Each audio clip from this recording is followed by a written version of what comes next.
el número 6, Carrello, amb el número 7, Carlitos, amb el número 8, Peiró, amb el número 10, Mel Castejón, amb el número 12, Pedro García, amb el número 14, Sena, amb el número 16, Naranjo, amb el número 40... Este matí, com a regidor d'Esports, junt amb l'alcalde d'Alzira, hem estat presenciant el partit de futbol sala en el Palau d'Esports.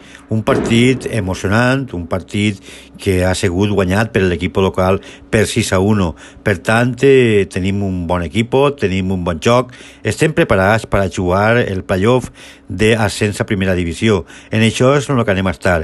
Avui la veritat és que, com a regidor d'Esports, ens hem satisfet de veure aquest ambient en el Palau, aquest ambient fallero, per què no dir-ho, però també aquest ambient de deport, aquest ambient d'un gran equip, aquest ambient d'uns jugadors, aquest ambient de la il·lusió que este equip, que este club de futbol sala està imprimint en la gent més jove del nostre poble.